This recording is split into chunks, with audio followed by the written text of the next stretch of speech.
Hi everyone, I'm Kanchan Nagar. In this lecture, we are going to learn about list. So let's start. सबसे पहले हम अपना notepad open करेंगे. Notepad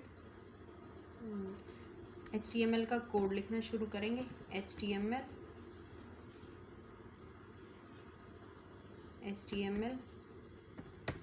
HTML के बाद head tag, head के बाद टाइटल टैग, टाइटल में हम देंगे नाम लिस्ट और लिस्ट टैग को हम क्या कर देंगे, टाइटल टैग को क्लोज कर देंगे. टाइटल टैग को क्लोज करने के बाद हम अपना देंगे हेड टैग को क्लोज करेंगे. हेड टैग को क्लोज करने के बाद हम शुरू करेंगे अपना बॉडी टैग क्लोज, और हम अपना बॉडी टैग को क्लोज करेंगे. उसके बाद हम अपना HTML का टैग क्लोज कर देंगे. हमारा फॉर्मेट रेडी है.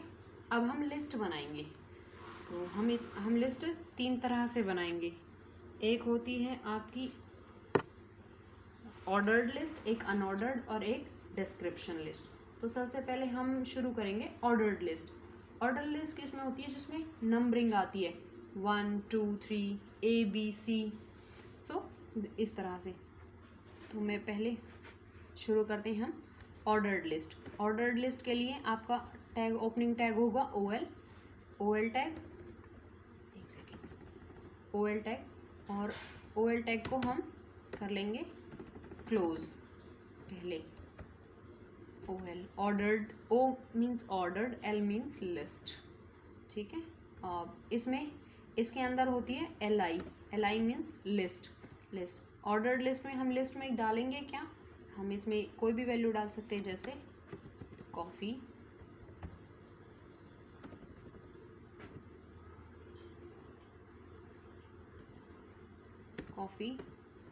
इसको LI टैग को क्लोज करेंगे. फिर एक और लिस्ट ले लेते हैं. इसमें हम डालेंगे टी, और इसके बाद हम इसको भी क्लोज कर देंगे. एक और आइटम ले लेते हैं लिस्ट के अंदर. इसमें हम ले लेते हैं मिल्क, और इसको भी हम क्लोज कर देते हैं LI टैग को. हम इस फाइल को सेव कर लेते हैं. इसको हम सेव करेंगे पेज 17.html के नाम से, डॉक्यूमेंट्स के अंदर HTML वीडियोज़ में. फाइल सेव है. चलो हम अपनी फाइल को रन करते हैं.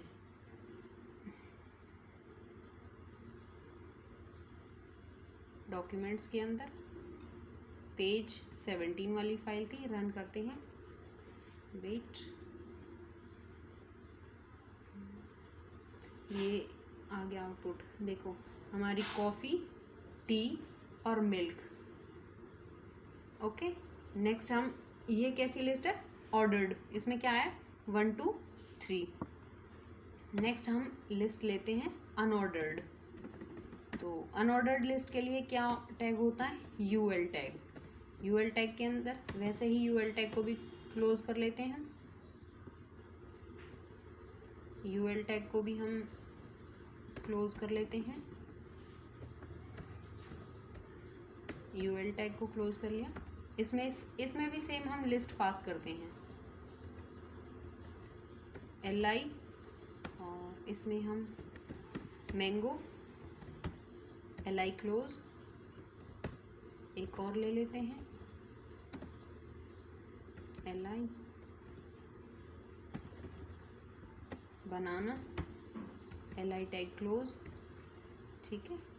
और इसको हम, आई थिंक आपको आउटपुट शो अच्छे से हो नहीं रहा है, तो मैं इसको H1 के अंदर पास कर देती हूँ पूरी ही लिस्ट को, ताकि ये आपको कंटेंट अच्छे से दिख जाए. सेव कर लेती हूँ. सेव कर लिया. इस फाइल को रिफ्रेश करते हैं. ठीक है. देखो ये ऑर्डर्ड लिस्ट थी, ये अनऑर्डर्ड लिस्ट थी. ऑर्डर लिस्ट में 1 2 3, और अनऑर्डर्ड लिस्ट में आपके सॉलिड सर्कल्स आए हैं.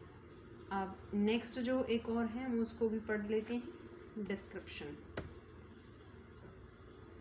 वो लिस्ट कैसे शुरू होती है, वो ऐसे होती है, DL description list, description list, description list, description list को क्लोज कर लेते हैं DL, और इसके अंदर आएगी डिस्क्रिप्शन लिस्ट के अंदर एक टैग आएगा आपका DT, that is description term, और डिस्क्रिप्शन टर्म में मान लो मैंने दे दिया HTML, और ये DT क्लोज, और इस DT के अंदर क्या आएगी, इसके अंदर एक हम ले लेते हैं DD, मतलब describe the term, DD means HTML stands hypertext markup language, और DD क्लोज। फिर से हम एक और DT लेते हैं, DT, इसमें हम ले लेते हैं CSS,